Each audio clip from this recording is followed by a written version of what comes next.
नमस्कार, मी स्मिता रेसिपीजमध्ये मी तुमचे सगळ्यांचे स्वागत करते। चला तर बनवूया खमंग खुसखुशीत अशी कोबीची वडी। इतर वड्या तर आपण बनवतोच, पण ही कोबीची वडी एकदा नक्कीच ट्राय करून बघा। कोबीची भाजीसुद्धा आपण बनवतो, पण ही वडी एकदा केलीत ना तर तुम्ही दरवेळेस ही कोबीची वडी कराल। लहानांपासून ते मोठ्यांपर्यंत ही कोबीची वडी नक्कीच आवडेल। इथे मी कोबी स्वच्छ धुवून घेतलेला आहे आणि अर्धा कापून घेतलेला आहे। आता आपल्या हा कोबी किसून घ्यायचा आहे।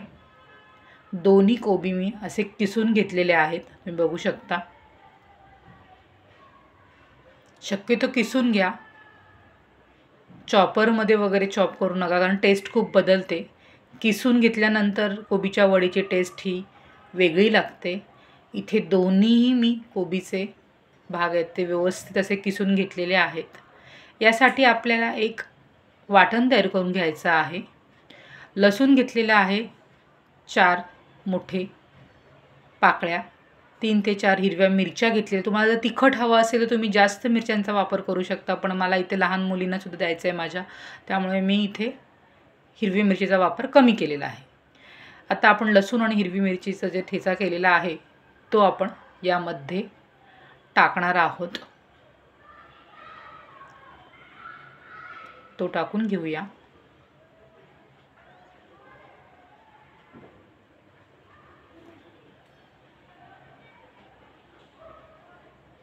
त्यानंतर टाकणार आहे हळद अर्धा चम्मच, घरचा मसाला 1 मोठा चमचा,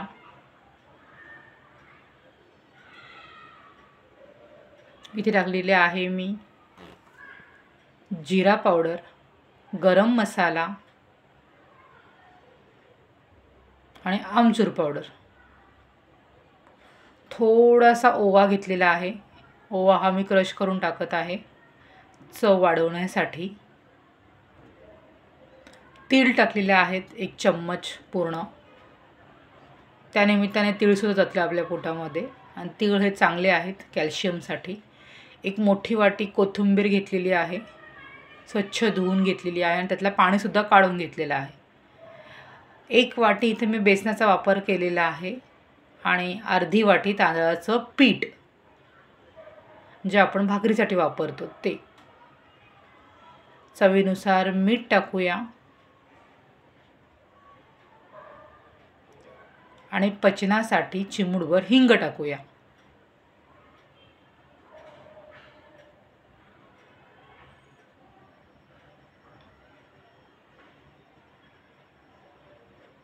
आणि 2 चमचे इथे मी तेलाचा वापर केलेला आहे आणि हे सगळं जे आहे ते आता व्यवस्थित मिक्स करून घेऊया आणि पीठ मळून घेऊया।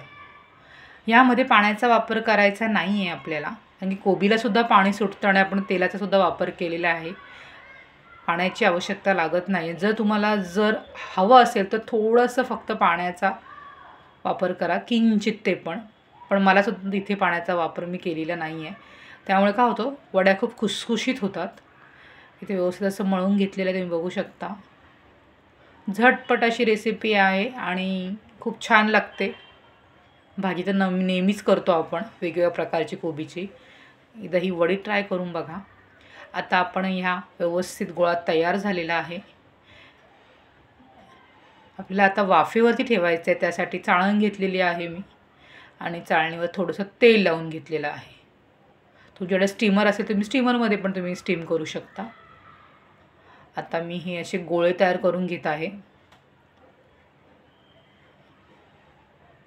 हे जरा खूप पटकन असं कापायला सुद्धा बरं पडतं, म्हणून मी असे गोळे तयार करत आहे। तुम्ही ताटावरती पूर्ण स्प्रेड करून सुद्धा वड्या पाडू शकता, जशा आपण कोथिंबीरच्या वड्या करतो त्या प्रकारे सुद्धा।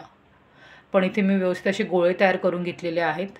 मॅक्झिमम 3 गोळे तयार झालेले आहेत माझे एका कोबीमधून। व्यवस्थित असं हे सगळं आता मी घेत आहे बाजूनी आणि आपले हे 3 गोळे तयार झालेले आहेत पिठाचे, तुम्ही बघू शकता।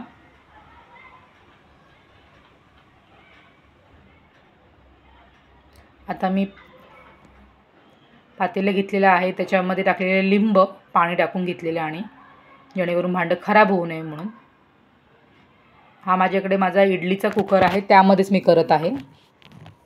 आणि आता आपण 25 मिनटं हे स्टीम करून घेऊया. गॅस पेटवून घेऊया. 20 ते 25 मिनटांनी व्यवस्थितपणे ह्या स्टीम होऊन जातात.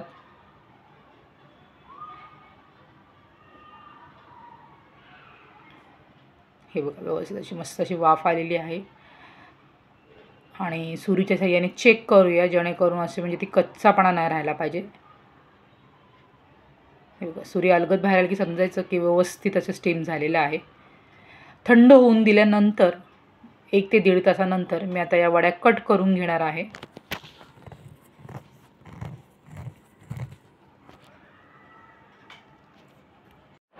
तुम्हाला हव्या तशा, ज्या प्रकारच्या तुम्हाला वड्यांची साईज हवी आहे, चौकोनी, गोल, तशा तुम्ही वड्या कापू शकता. कढईमध्ये तेल टाकलेलं आहे. जास्त पण असं गरम होऊन द्यायचं नाही. मीडियम ह्याच्यावरती आपण या ज्या वड्या आहेत कोबीच्या वाफवलेल्या, त्या तळून घेणार आहोत.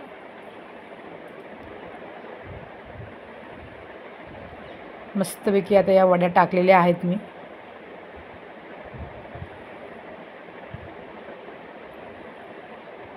आलटी-पलटी करून घेऊया. गॅस जास्त फास्ट पण ठेवायचं नाही, मीडियमवरतीच ठेवायचं आहे, नाहीतर मग करपण्याची शक्यता आहे आणि मग ते क्रिस्पी पण नाही होणार. मंद आचेवरती पण आपण जास्त शिजवायच्या नाही आहेत, नाहीतर मग त्या मऊ पडतात. त्यासाठी मीडियमवरती ठेवून आपण या कोबीच्या ज्या वड्या आहेत त्या आलटी-पलटी करून घेऊया. तुम्ही बघू शकता मस्तपैकी असा कलर पण चेंज झालेला आहे. आणि आपल्या या आता या कोबीच्या वड्या खुसखुशीत अशा ऑलमोस्ट आता मी तेलातून काढून घेत आहे. कोबीच्या भाजीचा जर कंटाळा आला असेल ना, तर एकदा ही कोबीच्या वड्या नक्कीच ट्राय करून बघा. वरण भात असेल, कोबीची वडी आणि पापड लोणचं, झालं आपलं दुपारचं जेवण. एकदा नक्कीच रेसिपी ट्राय करा. लाईक करा, शेअर करा, कमेंट करा आणि कोबीची वडी खायला या. Thank you for the watching.